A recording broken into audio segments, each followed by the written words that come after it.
Olá pessoal, sejam bem-vindos ao CompactCast, seu podcast compacto, descomplica o mundo financeiro. Meu nome é Fernando Franklin e hoje nós vamos falar sobre a situação mais importante que existe no mundo, dentre as menos importantes, o futebol. Nós vamos falar sobre a Sociedade Anônima do Futebol, a SAF.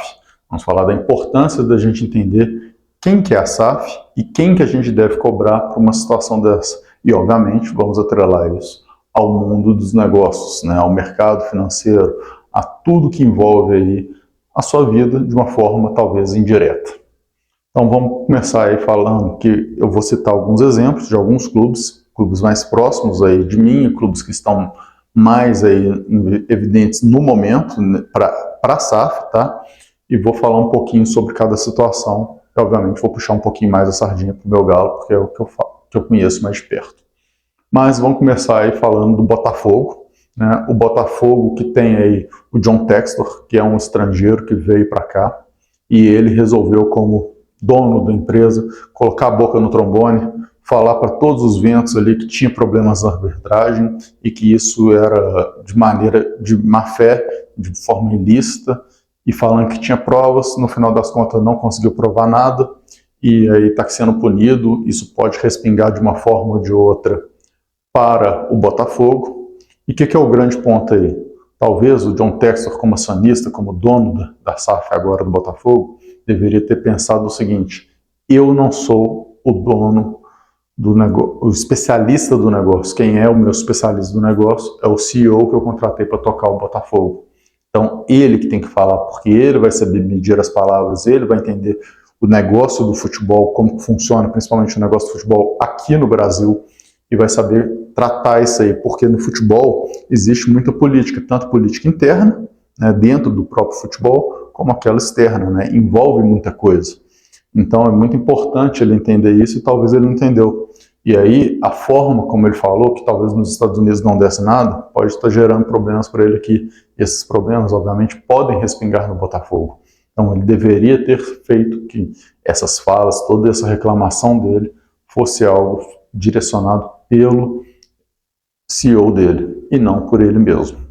Passando aqui para o Cruzeiro, que é aqui de Minas Gerais, então é um clube que a gente acompanha mais perto também, mas o Cruzeiro ele foi comprado pelo Ronaldo, e uma das reclamações que a torcida teve ao longo do tempo foi que ele não colocava a cara ali para poder falar, não dava muitas entrevistas, não falava muita coisa, principalmente nos momentos ruins. E o Ronaldo, ele entrou ali com o objetivo de trazer o nome dele do futebol, para trazer respeito, para poder ajudar em negociações, para poder ajudar ali em tudo, ter portas abertas, e ele conseguiu efetivamente fazer isso. Ele fez o time voltar para a Série A e aí resolveu vender. Essa pressão que a torcida fez em cima dele, achando que ali formaria um time vencedor imediatamente, não fazia muito sentido, principalmente em cima dele. Poderia ter sido cobrado do CEO dele, que era uma pessoa também que não falava muita coisa. E aí era uma questão de objetivo, de traçar. Eles tinham o objetivo de reerguer o clube, e isso talvez era necessário nesse momento fazer um afastamento da torcida, o que é muito ruim, porque o futebol vive de torcida, mas era uma diretriz ali interna. A cobrança deveria ser feita no CEO, colocar pressão no CEO para que ele tentasse efetivamente trazer um pouco mais de informações, ter mais diálogo. Que não aconteceu. Seguimos aí com o Ronaldo vendendo para o Pedrinho de Supermercados BH, que tem diversos outros negócios também, e com isso ele acabou efetivamente voltando. Mas o Pedrinho é um conselheiro que sempre foi ativo no clube. Então ele, de uma forma ou de outra, sempre esteve dando entrevistas, falando alguma coisa, falando o que pensava, mas entrevistas curtas. E agora a torcida vai acabar acostumando-se com isso, querendo que ele apareça mais, e pode ser que aos poucos ele vai entendendo que não é função dele como acionista, como dono, aparecer. E sim, o CEO dele tem que aparecer.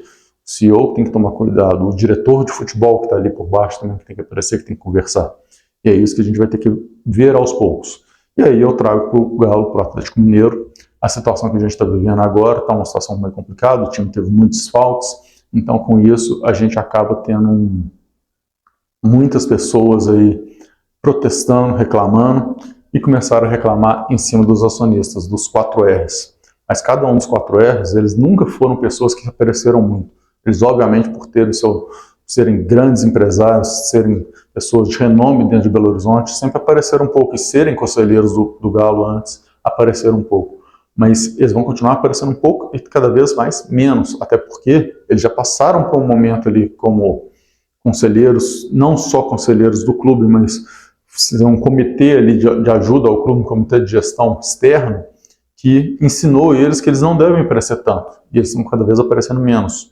E essa é a tendência, o acionista ele não tem que aparecer. Quem tem que aparecer, no caso, é o Bruno Musi, que é o CEO, e o Vitor Vaz, que é o diretor de futebol. Vale lembrar que nesse cenário como um todo, ainda temos o Sérgio Coelho, mas o Sérgio Coelho é o presidente da associação. O presidente da associação, ele vai remeter agora aos problemas da associação, que vai ser, por exemplo, os clubes de lazer. Se você tiver um problema com o clube de lazer, aí você pode protestar contra o Sérgio Coelho. Mas um problema relativo ao futebol não é com ele, é com o Bruno Masi. E isso a gente traz para o mundo real. Se você tem aí um problema efetivamente como empresa, você vai protestar ali primeiro com quem? Com o atendente, depois com o gerente desse atendente, depois você vai tentar subir um pouco, vai talvez abrir, se for uma empresa maior, vai ter um saque lá para você poder reclamar, e assim vai tentando escalar. Você não vai chegar e falar assim, quem que é o dono dessa empresa, vou reclamar com ele. Até porque muitas vezes o dono não é um só, são várias pessoas espalhadas aí, você não tem como ter muita gerência em cima disso. Então você tem que pensar muito como que você vai tratar essa situação.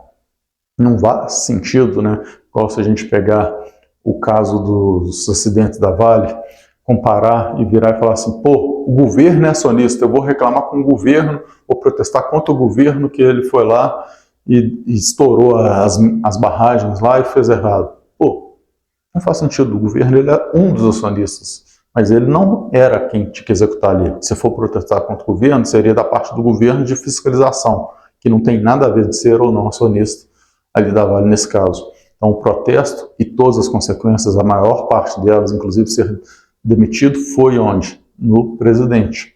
Ele foi desligado, ele sofreu pesquisas ali, obviamente também os diretores e todos os outros envolvidos ali por trás vão ser investigados e analisados se tem culpa, se não tem, etc.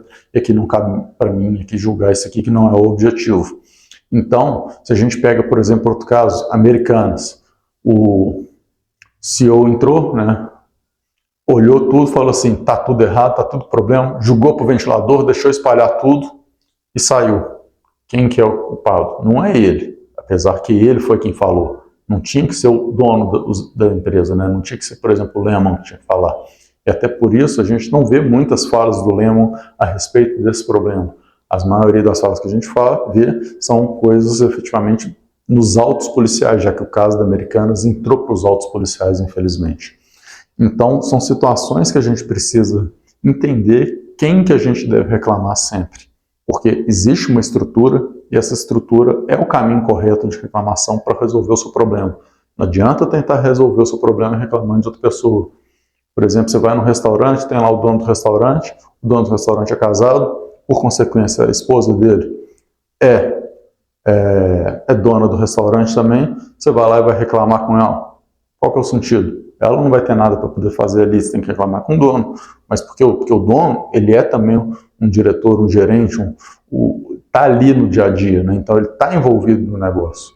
Se ele for um dono que só é o dinheiro, não faz sentido, você não vai reclamar com o dono da loja que tá sendo alugado, você vai reclamar com quem está mexendo ali no restaurante, quem está no dia a dia, não simplesmente que colocou o dinheiro. Esse é o ponto, a gente precisa entender a diferença entre quem está no dia a dia e quem está só ali com o capital, né? São situações diferentes e cada uma tem um. Muitas vezes até vários negócios, o dono, entre aspas, ainda é o banco, já que o banco que está financiando aquilo ali por trás. Então, inclusive apartamentos, né?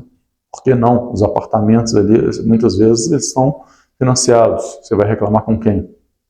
Então, são situações que a gente precisa pegar, né? Num prédio, a primeira reclamação sua, você pode fazer com o condômino, direto, depois você vai fazer com quem? Com o síndico. Você não vai procurar lá o dono do apartamento que alugou para poder reclamar. Se for o caso, o síndico vai ter que procurar, e normalmente o síndico vai procurar quem? A administradora. E a administradora vai para o dono do apartamento.